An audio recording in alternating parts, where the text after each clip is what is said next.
Is the Xpeng CEO also saying that some car makers in China are going to collapse because of this aggressive price war strategy? So what is consolidation ultimately going to look like, and could you potentially be looking at acquisitions now as a result of what's unfolding right now in domestic China? That's a very good question. Actually, we came from the cell phone. You saw like a cell phone 20 years ago. It's many players. Then later on, because of competition, finally consolidate to several players. I think this will happen for auto industry. Then later on, we'll have a lot of consolidation and then a lot of merge. But for BYD, we already have built up a very strong foundation. Our focus now is for global business. Yeah. So you're not sizing up any acquisitions right now?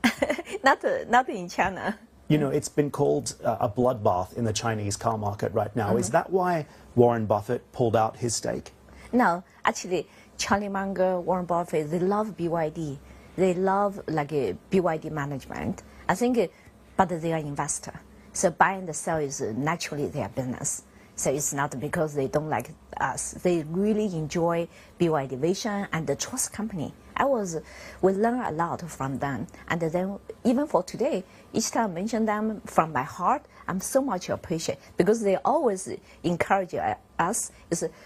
Don't worry, for the company, we invest for long term, business up and down, don't worry, but we is trust management. This support us when we're small, and we are very appreciative. Buffett is a long-term investor, so what do you think went so wrong here? And if this discounting price war in China is, not necessarily impacting the business, you say, then is the price war going to impact the business elsewhere, globally, around the world?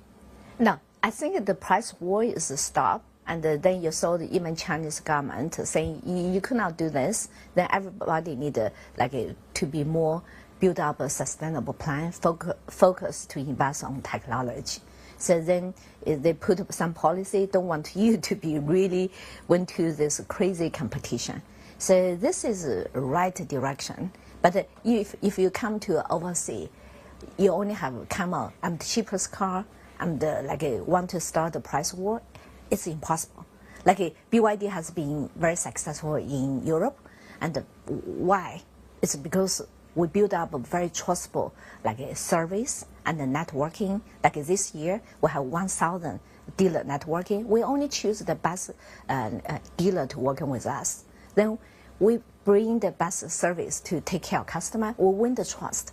So it's not also our price in Europe is not really the lowest one. So we bring the value to the market. So this is a kind of a long-term sustainable plan to make you to have a big success later on, not a short term. So what's happening with the share price then? Because as I mentioned before, it's down significantly. Have investors lost confidence in BYD and the Chinese car making story? No, actually you see the price for share price is up and down. And then in the whole stock market in China, in Asia, it's always recently, it's a little bit up, then it's a little bit down. So for BYD, as inside the people, I have very strong confidence for BYD, and then we have bright future, very strong. How much of this is also a reflection of the serious concern that we see in the White House right now about the relation with China and, of course, President Trump's ongoing trade and tariff war as well? Yeah, so BYD did not sell the passenger car in U.S. And Canada. We are more focused on other countries besides U.S. and Canada. So then I think this tariff or all the uncertainty did not really impact us. Do you have a message for President Trump? I think he's a great businessman. Sometimes I think if you really ranking as the CEO, he's actually a very good performance. So something tells me you want to try and push more BYD cars into China as a result. We need to see a US-China trade deal to get that to happen. How close are we in your view? I think we're getting close now, and also for the US-China, it's like a couple. You never can really clean up divorce. You already have many baby here. So, but we should also, why US is strong? Because it's open market. You always attract best talent here. This is a very important engine for US. we should continue or come back to the right way to encourage continue this direction.